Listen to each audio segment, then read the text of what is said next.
E o assunto agora é o discurso de despedida do presidente dos Estados Unidos, Joe Biden, na Casa Branca, na quarta-feira, 15. Biden afirmou que os americanos estão soterrados por desinformação, permitindo o abuso de poder. Vamos assistir e vocês vão ver que vocês conhecem esse discurso de algum lugar. De onde será? Pode soltar a produção. It's also clear that American leadership in technology is an unparalleled source of innovation that can transform lives. We see the same dangers of the concentration of technology, power, and wealth. You know, his farewell address, President Eisenhower spoke of the dangers of the military-industrial complex. He warned us then about, and I quote, the potential for the disastrous rise of misplaced power, end of quote. 6 decades later, I'm equally concerned about the potential rise of a tech-industrial complex that could pose real dangers for our country as well. Americans are being buried under an avalanche of misinformation and disinformation, enabling the abuse of power. The free press is crumbling. Editors are disappearing. Social media is giving up on fact-checking. The truth is smothered by lies told for power and for profit. We must hold the social platforms accountable to protect our children, our families, and our very democracy from the abuse of power. Devemos responsabilizar, ele fala assim, né?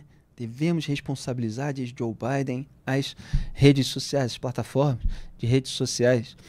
É um discurso igual aqui o da esquerda lulista e que ainda recorre a essa alegação de que é tudo por poder e por dinheiro, etc. Já falei aqui, eu sou a favor de que não haja anonimato, por exemplo, que a pessoa tem que ter nome e sobrenome, que seja de fácil identificação, eventualmente até para uma responsabilização penal. Tem muita gente que comete crime contra a nossa honra. Injúria, calúnia, difamação, até quando eu estou de férias, acontece isso em rede social. Qualquer cidadão comum que seja alvo de um crime, ele tem que acionar os advogados, o advogado tem que ir lá, identificar, etc. Você tem hoje em dia, assim, pessoas que se juntam para cometer crimes contra a honra coletivamente. No entanto, a gente não tem aqui os mecanismos do Moraes e nem quer ter, para sair censurando perfis inteiros. Então tem postagem específica, se aciona, se entra com processo, etc. A justiça poderia criar mecanismos para que esses processos fossem mais céleres. Agora, todo esse discurso anti-rede social é um discurso de quem tem um maior controle, de quem é mais paparicado, pelos principais veículos de comunicação. Então o Joe Biden repete, Duda Teixeira, o que a gente está vendo no governo Lula, com ecos na imprensa amiga.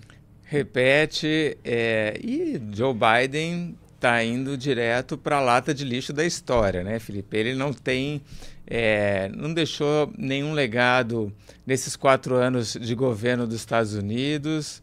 Ele dizia ali que ele ia ser um grande defensor da democracia, muito por causa da invasão do Capitólio dia 6 de janeiro, mas no final, ano passado, estavam os americanos lá votando justamente no Donald Trump, para o Trump voltar para a Casa Branca. Ele dizia que ele ia fazer uma grande retomada da economia americana.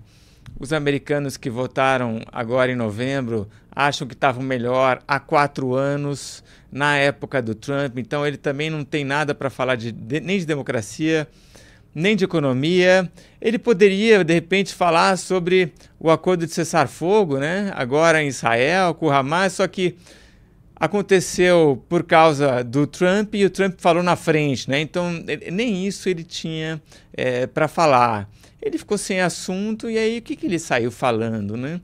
Ele critica o poder industrial militar americano, as inovações tecnológicas e as redes sociais.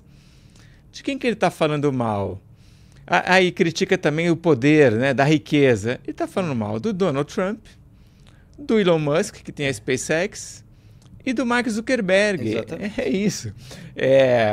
Que agora, esses 3 aí estão meio que juntos, né? E que são os caras que inspiram os americanos, porque levam com eles os valores que norteiam a população americana, que é a inovação tecnológica. Os americanos são muito orgulhosos do tal do complexo militar industrial. É claro que eles não querem que que os Estados Unidos se metam em todas as guerras do mundo, mas eles têm orgulho disso daí. E as redes sociais são o resultado de mentes extremamente criativas, inovadoras, né? Os americanos têm essa marca da tecnologia, da inovação tecnológica muito forte. Assim como do free speech, da liberdade de expressão. Então essas coisas Exato. combinadas acabam, tornando essa patrulha contra as redes sociais desgastante para esse campo da esquerda, mas eles insistem. E aí a gente entende muito bem por que o Trump venceu a eleição, né? Porque o Trump é o cara que personifica esses valores que os americanos tanto prezam, enquanto que o Joe Biden, ele fez um discurso muito parecido até com aquele discurso que o Jimmy Carter fez em 1979, que o Carter tem o discurso da malaise, né? Que ele condena, por exemplo, que os americanos eram muito consumistas, né? Pensavam muito em si próprios. Pô, isso daí é você ir contra o espírito americano. E é o que o Biden está fazendo agora. Aliás, a secretária de imprensa da Casa Branca, a Karine Jean-Pierre, ela disse aos repórteres na quarta-feira o seguinte, abro aspas, não se trata apenas dos últimos 4 anos da sua administração, se referindo ao Joe Biden. Ele está deixando sua carreira. Então você pode imaginar que o presidente tem muito a dizer, muitos pensamentos que ele quer compartilhar, realmente tocar no momento em que estamos agora. Quer dizer, o Biden está lá dando o seu último discurso como essa figura pública, aparentemente. Vamos ver se ele vai aprontar alguma coisa na posse do Donald Trump. Diga. E os americanos não têm um rancor com essas pessoas muito ricas, né, com os bilionários. Né? Não é nada disso, né? Eles não têm essa coisa da luta de classe que a gente tem aqui. Pelo contrário, eles veem as pessoas bilionárias, o Elon Musk, todos como um exemplo a ser seguido, né? Então também não cola isso. É mais um momento em que ele faz um discurso anti-americano.